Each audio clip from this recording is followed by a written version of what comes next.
운으로 변화시킬 수 있어요. 운. 교육이 주는 그 사람한테 영향력, 그러니까 시행착오를 겪으려면 자유가 있어야 돼요, 사람은. 근데 사람은 누구나 다 자유는 가지고 있게 태어났잖아요.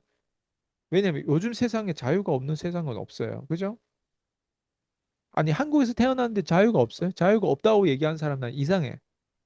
한국은 아직도 자유민주주의란 말이에요. 그죠?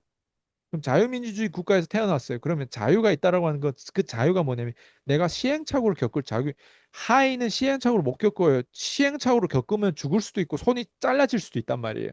근데 우리는 어때? 시행착오를 겪으면서 배울 수 있어요. 그게 자유예요. 그럼 시행착오를 겪으면서 배우면 뭐가 돼? 후천적으로 개발될 수도 있는 거예요. 안 그래요? 왜 자유가 있잖아. 근데 자유가 있음에도 불구하고 시행착오를 안 겪는 사람이 있어요. 아까 얘기한 것처럼 시행착오를 안 겪고 이론적으로만 해석하고 하는 사람이 있어요. 이론적으로 공부만 하는 사람, 이론적으로 그냥 학위만 따는 사람, 이론적으로 그냥 논문만 쓰는 사람들, 이론적으로 그냥 공부만 하는 사람들이. 그런 사람들은 시행착오가 별로 없어요. 그냥 시행착오가 별로 없는 사람들은 글쎄요.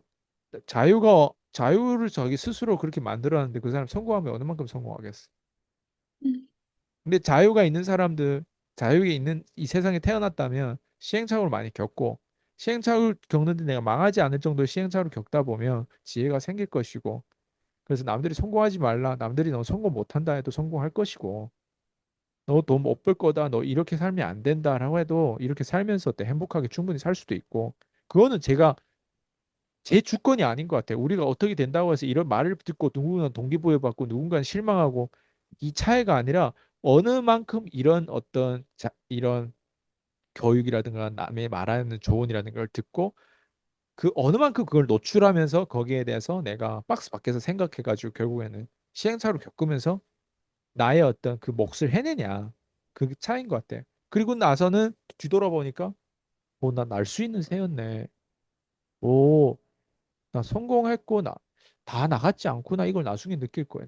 나는 그렇게 난 최근에 더 많이 느껴요. 다 나갔지 않구나.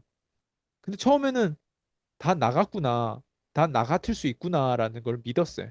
근데 나중에 보니까 다 나갔지 않더라고요. 다 나처럼 책임감이 있는 것도 아니고 다 나처럼 진짜 자기가 믿고 시행착오를 겪는 사람이 아니구나. 다 나처럼 진짜 거기 가서 멍청하게 때려 얻어 맞고 막 이런 펀치도 맞고 막 다양하게 막 먹튀도 당하고 막 이런 어떤 일을 할 정도의 어떤 깜이 아니구나. 나 이런 것들을 많이 느껴요. 그리고 다 나처럼 집중을 안 하는구나. 다 나처럼 막 책임감 있게 끝까지 지켜내고 끝까지 뭔가 그 아까 얘기한 우선순위 지식하고 그냥 일반 지식을 이렇게 분별해가지고 박스 밖에서 생각해서 꼭 그걸 붙잡으려고 그렇게 막 애쓰지 않는구나. 다 나처럼 그러는 게 아니구나. 그냥 말로만 주둥이로만 나보다도 더 잘 털긴 하는데 뒤돌아가면 그렇게 책임감이 없구나. 그러니까 그런 걸 요즘에 더 많이 느껴요, 저는. 그러니까 어, 그러니까 그런 걸 많이 느낀다라고 하는 건 나한테는 오히려 내가 날 수 있는 새였네. 나는 이걸 본 거예요. 왜냐면 나는 내가 부족하다고 생각했거든요. 근데 나보다 그냥 상식적으로 나도 부족하다고 생각했고, 나도 머리가 안 좋다고 생각했고, 나보다 나보다 센스 많은 사람 되게 많다고 생각했는데, 그냥 겉으로 드러난 것만 보면, 내 단점이 많이 드러나는데, 겉으로 드러난 걸 보면 그 사람들의 장점이 다 부럽고 했는데, 처음에 한국에 왔을 때도 그런데, 근데 시간이 이렇게 시간이 지나고 나니까, 내가 가지고 있는 그 부족한 점이, 그게 어쩌면 나한테는 가장 큰 도구가 됐구나라는 생각을 한 거예요.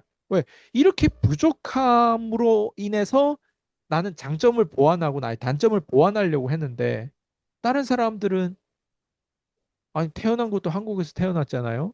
그리고 다른 사람들은 여권도 한국 여권이면 어느 외국을 막 나갈 수 있는데 우리는 호주에 유학 가더라도 유학 비자가 나오는 거 되게 벌벌 떨면서 그 돈도 엄청 우리는 그 중국의 그 커런시 그 돈이 얼마나 작겠어요. 근데 그 돈을 유학비를 대자하면 얼마나 어렵겠어요. 근데 그런 것들을 해가면서 우리의 어떤 환경이 더 힘들었을 텐데, 근데 그런 거를 해내는데, 그렇다고 해서 내가 되게 특별하나 그렇지도 않은데, 그냥 그거를 내가 본 거예요. 그러니까 그걸 보니까 이제 오히려 그걸 다 이겨내니까 좀 내가 특별하다기보다, 어, 나보다 상식적이지 않은 사람이 너무 많기 때문에 기회구나. 이걸 내가 요즘 많이 느끼죠. 그리고, 내가 쉽다고 생각한 게 누군가는 되게 어려울 수 있구나. 이걸 요즘 더 많이 느끼죠. 내가 쉽다고 생각한 것들. 그러니까 그 쉽다고 생각하는 것마저 어렵다고 하니까 갭 차이가 얼마나 크겠어요. 네. 그러니까 그걸 느꼈어요. 근데 내가 쉽다고 생각하는 건 진짜 사실 쉬워요. 음, 근데 왜 내가 쉽다고 생각하는 거를 누군가는 그걸 못 해내고 어려워할까를 보면 난 그걸 이해하려고 이제 하지 않아요. 그냥 그런 사람들은 그냥 내 사람이 아니고 그런 사람들은 그냥 뭐라고 하지? 상식적이지 않다고 생각해요. 그냥 상식적이지 않다고 생각해. 네. 지극히 상식적으로 되려고 노력하는 사람하고는 너무 거리가 멀다라고 생각해. 쉬운 거 이보다 더 저는 그 방법이 제일 쉽고 그런데 그보다 더 어려운 방법도 많아 세상에. 근데 나는 똑똑하지 않다 보니까 성공한 방법은 아는데 난 저 방법으로 난 성공하고 싶지 않아. 왜? 어려우니까. 복잡하고.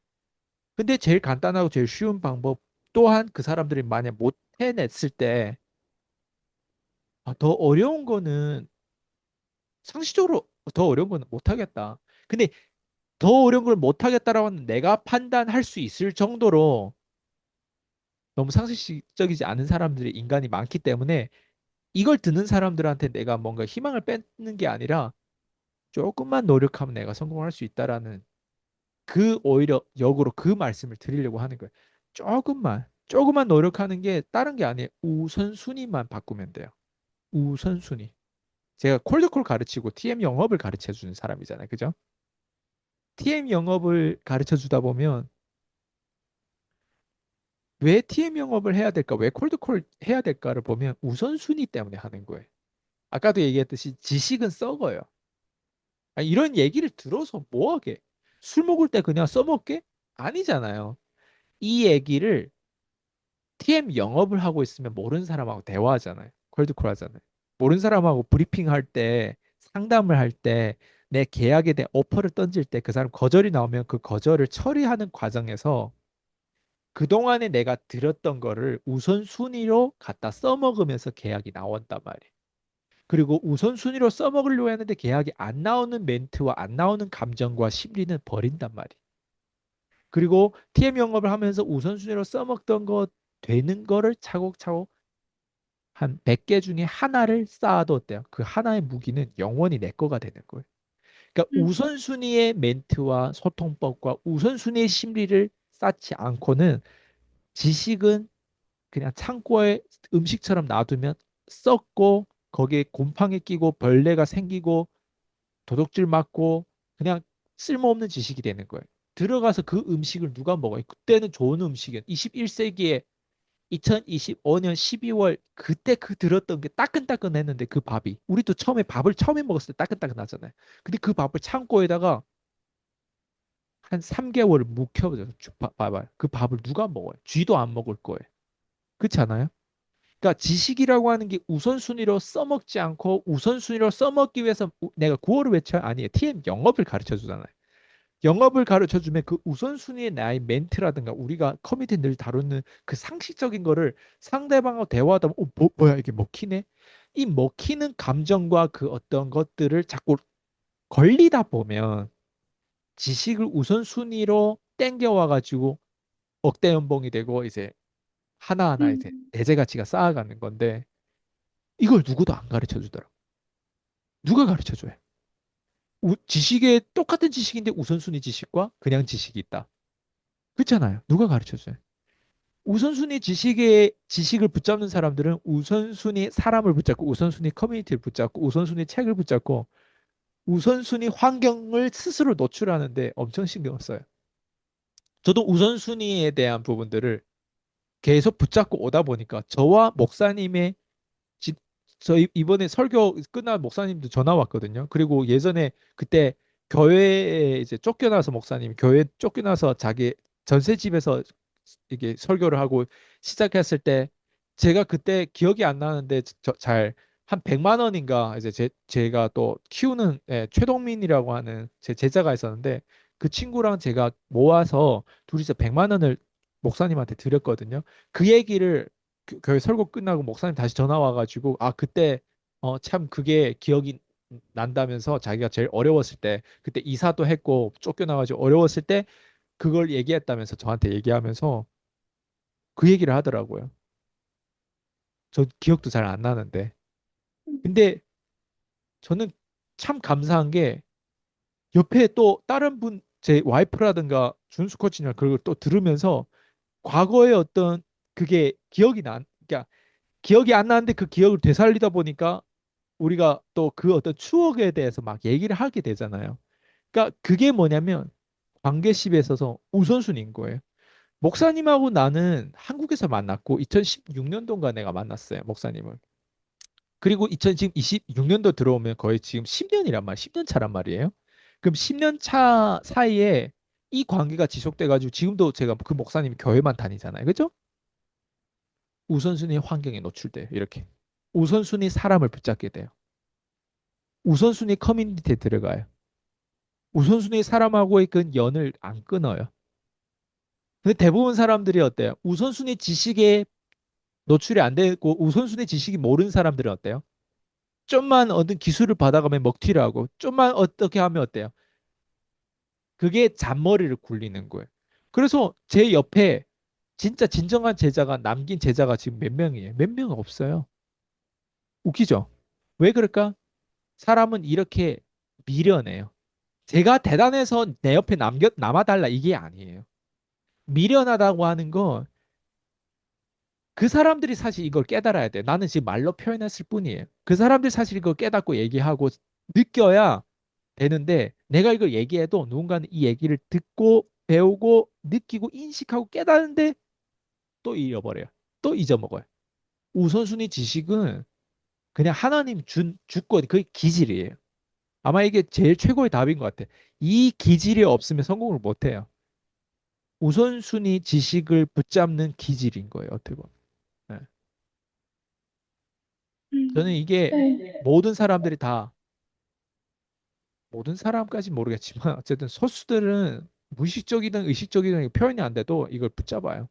그래서 그 관계십 안에서도 가장 중요한 관계십에 대한 그 우선순위를 가지고 있고 그리고 방금 얘기한 것처럼 콜드콜 하더라도 그게 정리가 돼요. 아, 내가 배웠던 쓸데없는 지식 아무리 내가 박사학위 나왔는데 한 사람한테 제품과 서비스를 제공해가지고 그 사람을 도와주려고 하는데 클로징이 안 돼. 남편한테 프로젝트를 설득해야 돼. 와이프한테 프로젝트를 설득해서 비전을 설득해서 우리 더 나은 방향으로 가야 돼. 우리 결혼 생활을 위해서, 우리 아이를 위해서라도 이민을 갈 수 있고 뭐 이민도 하나의 프로젝트도 될 수 있고 이사 가는 것도 동네 이사 가는 거 저 커뮤니티에 내가 우리 목사님 소개해 주는 것도 하는데 서로 믿지를 않아. 내가 그 목사님 왜 만나야 돼? 우리가 왜 그 이민을 가? 우리 지금 안락지대 잘 살고 있는데 프로젝트 하나를 설득하는데도 어때? 클로징이 안 돼. 오퍼를 제공해주고 어때? 그 서비스를 얘기해주고 하는데 설득이 안 돼. 박사학위 따 뭐해? 앞에서 논문을 많이 해서 뭐해? 자, 책을 많이 내서 뭐해? 설득이 안 되는데. 그게 뭐예요? 지식이 다 쓸모없는 거예요. 우선순위 지식으로 내가 스스로 훈련하고 그 우선순위를 모르니까 자기 와이프한테, 자기 주변에 중요한 사람들한테도 어때? 그게 전달이 안 되는 거예요. 그 리더십도 없고, 거기에 전략도 없고, 우선순위 지식과 그냥 지식이 이렇게 차이가 커요. 네. 답이 됐어요? 네, 네. 그래서, 들으면서 결국에는 기질이고 후천적으로 개발이 되는 거고 모두 다가 내가 해야 하는 몫이구나. 내가 어떻게 이 세상을 살아갈지에 대한 나의 생각과 그런 것들이 받침이 돼야지만 그런 내가 가지고 있던 기질도 발휘가 되고 후천적으로 뭔가 내가 찾아서 배우려고 하는구나. 이런 것도 알았고, 우선순위 지식이라고 하는 것도, 저는 이게 소통 기술로 알아들었거든요. 맞아요. 그래서, 네, 오늘도 인터뷰 말씀 소통 감사합니다. 기술뿐만 아니라 내 스스로 생각하는 논리도 박스 밖에서 나와서 생각을 이런 식으로 해야 돼요. 내가 그래서 이 많은 지식을 내가 배웠고, 내가 그래서 이 많은 책을 읽고 있는데, 내가 그래서 이런 행위를 하고 있는데, 이게 진짜 본질적으로 나한테, 내 가족들한테, 나의 어떤 내가 섬기는 하나님한테, 이게 진짜 하나님 계획인지, 내가 진짜 가는 방향이 맞는지, 거기에 대한 본질적인 질문에 맞는 행위가 맞는지, 우선순위 지식은 끊임없이 박스 밖에서 나와서 내 지금 상태를 점검해 봐야 되는데 그 피드백을 누가 해줘요? 내가 스스로 그렇게 생각하지 못한 사람이면 그 피드백을 누가 해줘요? 저는 그게 창의력이라고 생각하고 저는 그게 하나님의 주권 안에서 운이라고 생각해요. 내가 그런 기질이 있어야 내 스스로 그런 질문하고 답도 얻으려고 할 거 아니에요. 그게 보이지 않는 힘이 아니에요. 그게 보이지 않는 지식이고. 근데 그 피드백 누가 할 건데? 누가? 피드백 해라고 내가 오픈해줘도 날 찾아 못 오는 사람도 있는데 누가 할 건데 그거. 그러니까 그만큼 사람이 거의 좀비 상태인 거예요. 좀비 상태. 그러니까 우리한테 기회가 더 많은 거예요. 근데 그 남들이 안 돼가지고 내가 잘 되는 거 그게 아니라 남들이 안 되는 그 모습을 바라보면서 우리가 뭘 바라봐야 되냐면 내 안에 저게 있을 수 있으니까 음, 그리고 저 사회가 내 아이한테 내 가족들한테 오염이 될 수 있으니까 저 사람 문제가 어느 순간 내 자신의 문제가 될 수 있으니까 이 사회 문제를 바로잡기 위해서는 나부터 올바르게 봐야지 잘못하면 나도 좀비가 되고 나도 가족들한테 의도하듯 의도치 않게 그런 영향을 줄 수도 있겠구나. 그런 위기의식을 깨우는 그런 사람이 돼야 돼.